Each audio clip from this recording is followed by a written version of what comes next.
ನಮಸ್ಕಾರ. ನಾನು ಡಾಕ್ಟರ್ ಅಕ್ಷಯ್ ದಂಡ, ಕನ್ಸಲ್ಟೆಂಟ್ ಆರ್ಥೋಪೆಡಿಕ್ ಸರ್ಜನ್. ಇಂದು ನಾನು ಪುರುಷರಿಗೆ ಕುತ್ತಿಗೆ ಮತ್ತು ಬೆನ್ನು ನೋವಿನ ಬಗ್ಗೆ ಇರೋ ಆದರೆ ಸರಿಯಾದ ಉತ್ತರ ಸಿಗದ ಎಲ್ಲಾ ಪ್ರಶ್ನೆಗಳಿಗೆ ಉತ್ತರಿಸ್ತಿದ್ದೇನೆ. ಬನ್ನಿ ನೋಡೋಣ. ಮುಂಬೈನ ಅರ್ಜುನ್ ಮೆಹ್ತಾ ರೆಡ್ಡಿಟ್ನಲ್ಲಿ ಹೀಗೆ ಕೇಳಿದ್ದಾರೆ: ನನಗೆ ಪ್ರತಿದಿನ ಬೆಳಿಗ್ಗೆ ಎದ್ದಾಗ ಕುತ್ತಿಗೆ ಬಿಗಿದಂತಾಗಿರ್ತದೆ. ಇದು ಕೇವಲ ನನ್ನ ದಿಂಬಿನಿಂದಾಗಿಯೇ? ನಾನು ಚಿಂತಿಸ್ಬೇಕಾ? ಹೌದು, ಈ ಪ್ರಶ್ನೆ ನನಗೆ ತುಂಬಾ ಸಲ ಎದುರಾಗ್ತದೆ. ಮತ್ತು ಪ್ರಾಮಾಣಿಕವಾಗಿ ಹೇಳ್ಬೇಕಂದ್ರೆ, ದಿಂಬನ್ನು ದೂಷಿಸುವುದು ಸುಲಭದ ಉತ್ತರ, ಆದ್ರೆ ನಿಜವಾದ ಉತ್ತರ ಸ್ವಲ್ಪ ಹೆಚ್ಚು ಆಸಕ್ತಿದಾಯಕವಾಗಿದೆ. ದಿಂಬು ಕೂಡ ಒಂದು ಕಾರಣವಿರಬಹುದು, ಆದರೆ ಬೆಳಗಿನ ಬಿಗಿತಕ್ಕೆ ಹಿಂದಿನ ದಿನ ಸ್ನಾಯು ಮತ್ತು ಕೀಲುಗಳ ಮೇಲೆ ಬಿದ್ದ ಅತಿಯಾದ ಒತ್ತಡವೇ ಮುಖ್ಯ ಕಾರಣ. ನಿಜವಾಗಿ ಏನಾಗ್ತಿದೆ ಅಂದ್ರೆ, ನೀವು ಗಂಟೆಗಟ್ಲೆ ಲ್ಯಾಪ್ಟಾಪ್ ಅಥವಾ ಫೋನ್ ನೋಡ್ತಾ ತಲೆ ತಗ್ಗಿಸಿದಾಗ ನಿಮ್ಮ ಕುತ್ತಿಗೆಯ ಸ್ನಾಯುಗಳು ದಿನವಿಡೀ ಸಪೋರ್ಟ್ ಕೇಬಲ್ನಂತೆ ಕೆಲಸ ಮಾಡ್ತವೆ. ಅವುಗಳಿಗೆ ವಿಶ್ರಾಂತಿ ಸಿಗೋದಿಲ್ಲ. ಇದು ಸ್ನಾಯುಗಳ ಬಿಗಿತಕ್ಕೆ ಮತ್ತು ಕುತ್ತಿಗೆಯ ಸಣ್ಣ ಕೀಲುಗಳಲ್ಲಿ ಕಿರಿಕಿರಿಗೆ ಕಾರಣವಾಗುತ್ತದೆ. ರಾತ್ರಿ ನಿಮ್ಮ ದಿಂಬು ಕುತ್ತಿಗೆಯನ್ನು ಅತಿಯಾದ ಎತ್ತರಕ್ಕೆ ಅಥವಾ ತಗ್ಗಿಗೆ ತಳ್ಳಿದ್ರೆ ಈಗಾಗಲೇ ಕಿರಿಕಿರಿಗೊಂಡಿರುವ ಅಂಗಾಂಶಗಳು ಸಿಲುಕೊಳ್ತವೆ ಮತ್ತು ಎದ್ದಾಗ ಬಿಗಿತ ಅನುಭವ ಆಗ್ತದೆ. ಇಲ್ಲಿ ಸಮಾಧಾನಕರ ವಿಷಯವೆಂದ್ರೆ, ಬಿಸಿ ನೀರಿನ ಸ್ನಾನದ ನಂತರ ಅಥವಾ 10-15 ನಿಮಿಷಗಳ ಓಡಾಟದ ನಂತರ ಬಿಗಿತ ಕಡಿಮೆ ಆದ್ರೆ ಅದು ಕೇವಲ ಮೆಕ್ಯಾನಿಕಲ್ ಲೋಡ್ ಸಮಸ್ಯೆ, ಅಪಾಯಕಾರಿ ಅಲ್ಲ. ಆದ್ರೆ ನೋವು ನಿಮ್ಮ ತೋಳಿಗೆ ಹರಡಿದ್ರೆ, ಮರಗಟ್ಟುವಿಕೆ ಅಥವಾ ಜುಮ್ಮೆನಿಸುವಿಕೆ ಉಂಟಾದ್ರೆ, ಹಿಡಿತ ದುರ್ಬಲವೆನಿಸಿದ್ರೆ ಅದು ನರಗಳ ಕಿರಿಕಿರಿಯನ್ನು ಸೂಚಿಸುತ್ತದೆ ಮತ್ತು ಅದಕ್ಕೆ ತಪಾಸಣೆಯ ಅಗತ್ಯವಿದೆ. ಅದರಿಂದ ಅದನ್ನ ನಿರ್ಲಕ್ಷಿಸಬೇಡಿ. ಬೆಂಗಳೂರಿನ ಕಾರ್ತಿಕೇಸ್ ಯೂಟ್ಯೂಬ್ನಲ್ಲಿ ಹೀಗೆ ಕೇಳಿದ್ದಾರೆ, ಬಟ್ ಇದು ಬಹಳಷ್ಟು ಜನರಿಗೆ ಅನ್ವಯಿಸುತ್ತೆ: ನಾನು ಹಾಸಿಗೆ ಅಥವಾ ಸೋಫಾದ ಮೇಲೆ ಕುಳಿತು ಕೆಲಸ ಮಾಡ್ತೇನೆ, ಇದು ನಿಜವಾಗಿಯೂ ನನ್ನ ಬೆನ್ನಿನ ಮೇಲೆ ಕೆಟ್ಟ ಪರಿಣಾಮ ಬೀರುತ್ತದೆಯೇ? ಖಂಡಿತವಾಗಿ ಹೌದು, 100ಕ್ಕೆ 100ರಷ್ಟು. ನಾನು ಇದನ್ನ ಪ್ರೀತಿಯಿಂದ ಹೇಳ್ತಿದ್ದೀನಿ, ಟೀಕಿಸ್ತಿಲ್ಲ. ಯಾಕೆಂದ್ರೆ ದೇಶದ ಅರ್ಧದಷ್ಟು ಜನರು ಈಗ ಇದನ್ನೇ ಮಾಡ್ತಿದ್ದಾರೆ. ಇದು ಏಕೆ ಸಮಸ್ಯೆ ಆಗ್ತಿದೆ ಎಂದೇ, ದೀರ್ಘಕಾಲ ಕುಳಿತುಕೊಳ್ಳಲು ನಿಮ್ಮ ಬೆನ್ನು ಮೂಳೆಗೆ ಕೆಲವು ಸೂಕ್ತ ಭಂಗಿಗಳಿವೆ, ಆದರೆ ಹಾಸಿಗೆ ಅಥವಾ ಸೋಫಾದಲ್ಲಿ ಕೆಲಸ ಮಾಡೋದು ಕೆಟ್ಟ ಭಂಗಿಗೆ ಕಾರಣವಾಗ್ತದೆ. ಸೋಫಾ ಅಥವಾ ಹಾಸಿಗೆ ಮೇಲೆ ನಿಮ್ಮ ಸೊಂಟದ ಮೂಳೆ ಹಿಂದಕ್ಕೆ ಬಾಗ್ತದೆ, ಕೆಳಬೆನ್ನು ಬಾಗ್ತದೆ ಮತ್ತು ಇದು ಕೆಳಬೆನ್ನಿನ ಡಿಸ್ಕ್ ಮತ್ತು ಲಿಗಮೆಂಟ್ಗಳ ಮೇಲೆ ಒತ್ತಡವನ್ನು ಹೆಚ್ಚಿಸುತ್ತದೆ.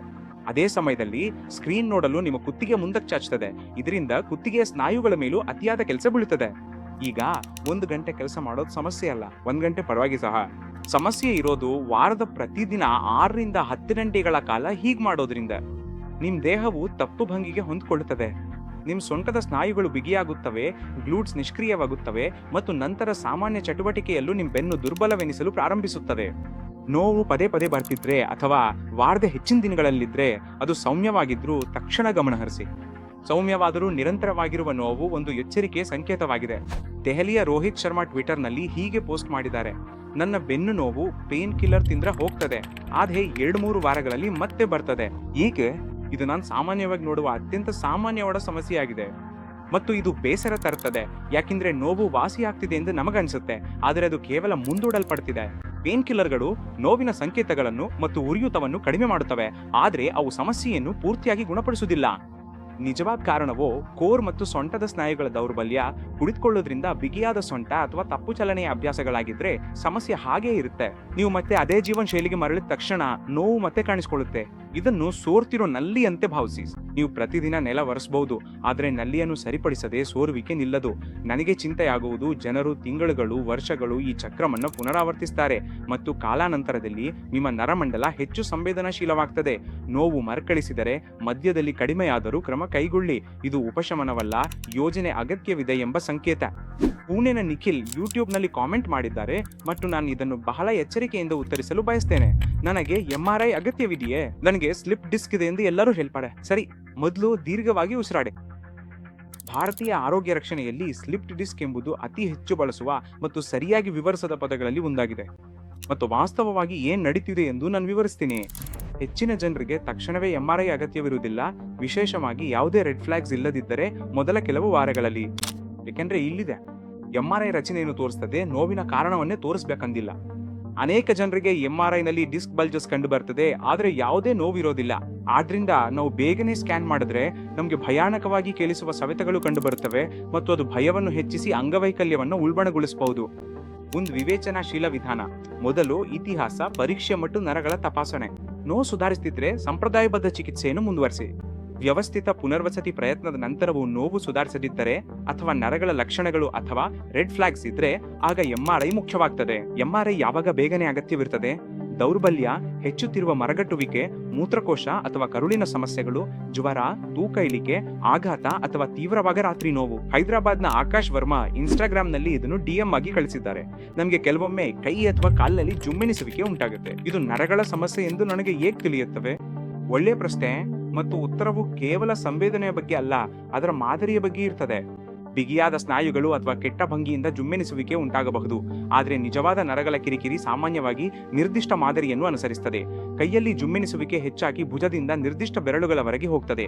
ಕಾಲಿನಲ್ಲಿ ಜುಮ್ಮೆನಿಸುವಿಕೆ ಹೆಚ್ಚಾಗಿ ತೊಡೆಯ ಹಿಂಭಾಗ ಮತ್ತು ಪಾದದ ಹಿಂಭಾಗವನ್ನು ಅನುಸರಿಸುತ್ತದೆ. ಇದು ಶ್ರೇಷ್ಠ ಸಯಾಟಿಕಾ ಮಾದರಿಯಾಗಿದೆ. ಎಮ್ಮುವುದು ಅಥವಾ ಸೀನುವುದು ಅದನ್ನು ಉಲ್ಬಣಗೊಳಿಸುತ್ತದೆಯೇ ಎಂದು ಗಮನಿಸಿ.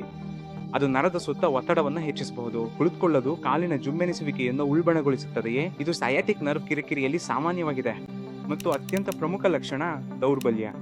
ದೌರ್ಬಲ್ಯವಿಲ್ಲದ ಜುಮ್ಮೆನಿಸುವಿಕೆಯನ್ನು ಇನ್ನೂ ನಿರ್ವಹಿಸಬಹುದು, ಆದರೆ ಜುಮ್ಮೆನಿಸುವಿಕೆ ಜೊತೆಗೆ ದೌರ್ಬಲ್ಯವಿದ್ದರೆ ನರವು ಖಂಡಿತವಾಗಿಯೂ ತೊಂದರೆಯನ್ನಿದೆ ಎಂದರ್ಥ ಮತ್ತು ನೀವು ಆರ್ಥೋಪೆಡಿಕ್ ಸ್ಪೈನ್ ಸ್ಪೆಷಲಿಸ್ಟ್ ಅಥವಾ ನ್ಯೂರಾಲಜಿಸ್ಟ್ ಅನ್ನು ಕಾಣಬೇಕು. ಅದಕ್ಕಾಗಿ ಕಾಯಬೇಡಿ.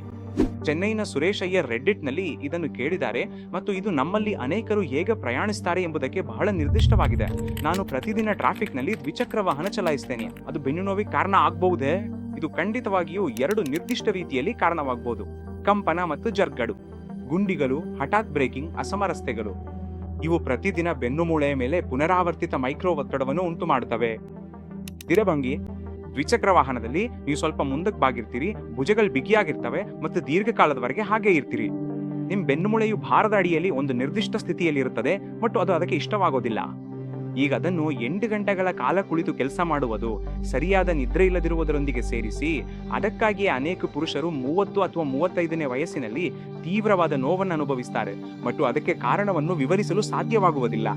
ಪ್ರಾಯೋಗಿಕ ಸುಳಿವು: ಪ್ರಯಾಣದ ನಂತರ ನಿಮ್ಮ ನೋವು ಹೆಚ್ಚಾದರೆ ಅಥವಾ ವಾರಾಂತ್ಯದಲ್ಲಿ ಸುಧಾರಿಸಿದರೆ ಪ್ರಯಾಣದ ಹೊರೆಯು ಕಥೆಯ ಭಾಗವಾಗಿದೆ. ನೋವು ನಿಮ್ಮ ಕಾಲಿನ ಕೆಳಗೆ ಹರಡಿದ್ರೆ ಅಥವಾ ಪಾದದಲ್ಲಿ ಮರಗಟ್ಟುವಿಕೆ ಅನಿಸಿದ್ರೆ ತಕ್ಷಣ ಕ್ರಮ ಕೈಗೊಳ್ಳಿ.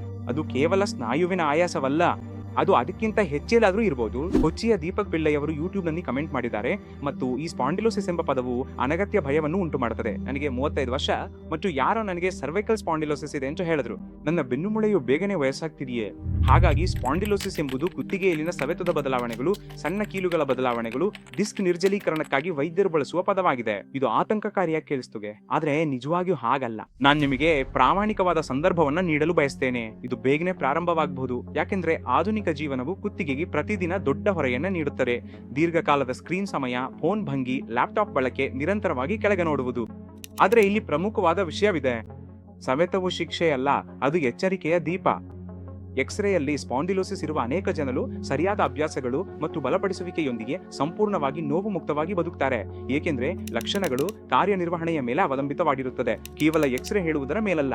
ಕೈಗಳ ಅಸಮರ್ಥತೆ, ಸಮತೋಲನದ ಸಮಸ್ಯೆಗಳು, ಪದೇ ಪದೇ ಬೀಳುವುದು ಅಥವಾ ವ್ಯಾಪಕವಾದ ಮರಗಟ್ಟುವಿಕೆ ಇವು ಬೆನ್ನುಹುರಿಯ ಒತ್ತಡವನ್ನು ಸೂಚಿಸುತ್ತವೆ ಮತ್ತು ತುರ್ತಾಗಿ ಪರೀಕ್ಷಿಸಬೇಕು.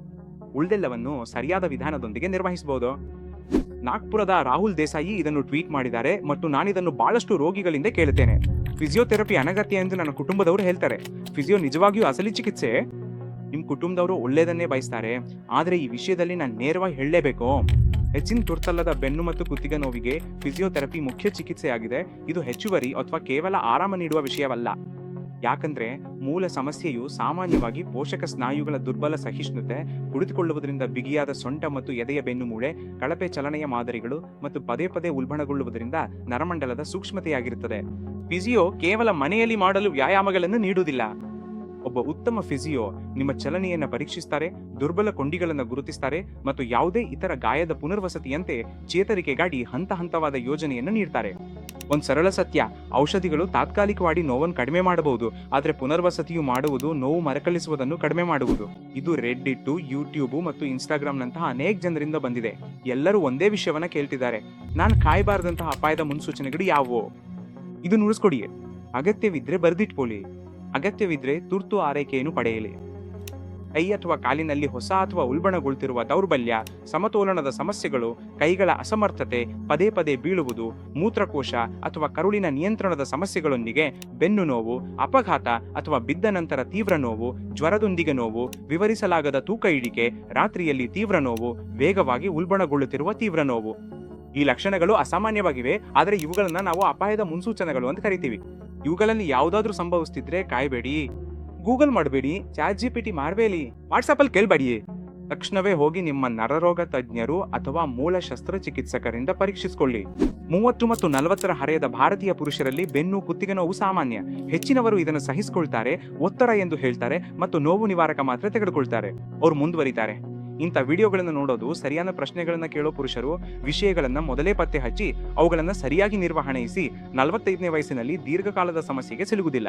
ನಿಮ್ಮ ನೋವು ಹೊರೆಯ ಸಮಸ್ಯೆಯೋ, ನರಗಳ ಕಿರಿಕಿರಿಯೋ ಅಥವಾ ತುರ್ತು ಗಮನ ಬೇಕಾದ ವಿಷಯವೋ ಎಂಬುದು ನಿಮಗೆ ಖಚಿತವಿಲ್ಲದಿದ್ದರೆ ವೈಯಕ್ತಿಕ ಮಾರ್ಗದರ್ಶನಕ್ಕಾಗಿ ಪ್ರಾಕ್ಟೋದಲ್ಲಿ ಪರಿಶೀಲಿಸಿದ ಮೂಳೆ ತಜ್ಞ ಅಥವಾ ಫಿಸಿಯೋಥೆರಪಿಸ್ಟ್ ಅನ್ನು ಸಂಪರ್ಕಿಸಬಹುದು. ಇದು ನೀವು ಗಮನಿಸಬೇಕಾದ ವಿಷಯವೇ ಅಥವಾ ತಕ್ಷಣ ಕ್ರಮ ಕೈಗೊಳ್ಳಬೇಕಾದ್ದೇ ಎಂದು ಅರ್ಥ ಮಾಡಿಕೊಳ್ಳಲು ಅವರು ನಿಮಗೆ ಸಹಾಯ ಮಾಡ್ತಾರೆ.